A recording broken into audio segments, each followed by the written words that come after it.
So many times we've actually neglected our own domestic league, the Nigerian Professional Football League, and then focus more on foreign leagues, be it in England, be it in Spain, be it in Italy.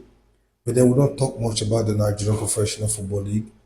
And I think the time has come for us to start to look at our own domestic league. How can we improve the Nigerian Professional Football League? I really came across this video and I was really touched what smaller African countries are actually doing in terms of, rebranding their local football, rebranding their league, if you permit me so to speak. And to a large extent, you agree with me, they are beginning to see results. You could see countries like Tanzania having teams in the CAF Champions League, the CAF Confederations Cup consistently. Countries like Angola having teams in the CAF Champions League, in the CAF Confederations Cup almost on a regular basis. And then we find it very difficult here in Nigeria with a country of over 200 million population. We still struggle to get a team into the group phase of either the CAF Champions League or the CAF Confederations Cup. And even if they do, when they get there, their performances is actually nothing to write home about. Just recently, Rivers United became the last Nigerian team to qualify for a continental, tournament at group stage level, and they were disgraced out of the CAF Champions. And I must tell you, I saw this video and I felt, we should actually take a good look at this. So I thought we should let's see what this man has to tell us. I mean, I felt touched when I watched the video, and I think we should also get to see,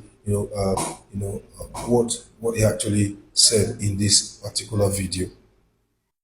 So a player reached out to me a few months ago by the name Oke Augustine, and he said, "Hey Omar, nice to meet you, nice to talk to you.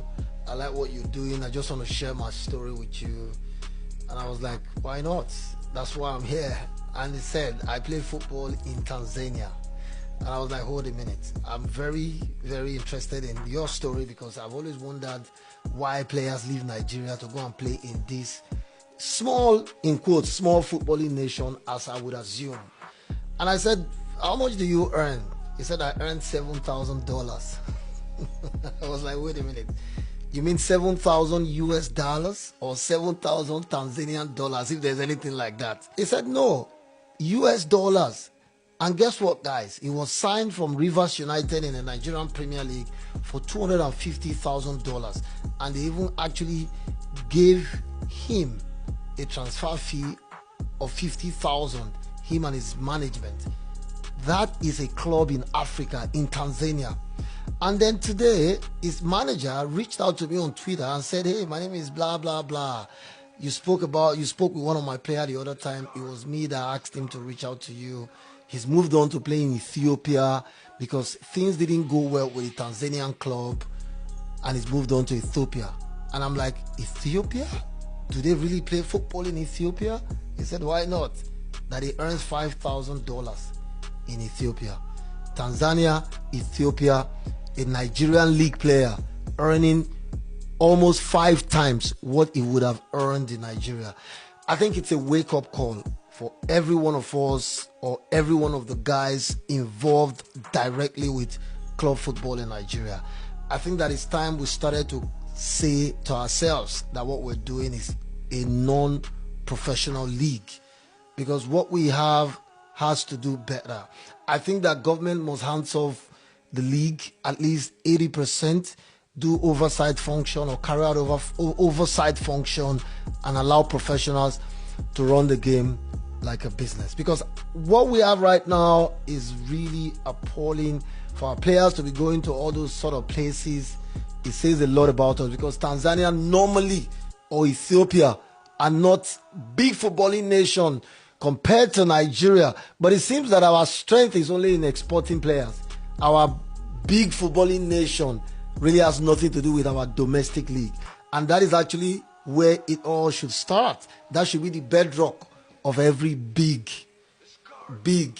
footballing nation. So if you go by all of that, you can agree with me that we are not a big footballing nation.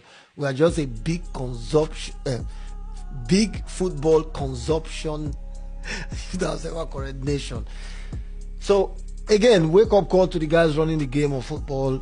We need to do better. If countries like Tanzania and Ethiopia can pay our players that much, I think that is a slap on our faces as, again, a big footballing nation. Yeah. But before I go, I'll quickly say shout out to the guys who are making efforts to bring some sort of professionalism to the league in Nigeria. First off, Sporting Lagos, amazing club run by young, bright professionals, always trying to do the right things. I think that's a club that deserves all of the credit. And of course, a lot of other clubs like Remo Stars and the new privately owned clubs springing up across Nigeria. I think that's the sort of, change that we need to take our football to the next level. Once again, shout out to all the guys doing the right things, but we need to do more. If you look at that video, you could see clearly that we need to go back to our drawing board. We need to, rebrand our league in terms of coverage, in terms of the welfare of players, because players leave Nigeria and go to countries like Tanzania, countries like Sudan, countries like Zambia. Then you begin to wonder what is actually happening. I think it will be an eye opener for all Nigerians to actually see what is happening as far as African football is concerned. So many small African countries have gone far, and I think this is the right time for us to do the right thing to move Nigerian club football to a whole new level.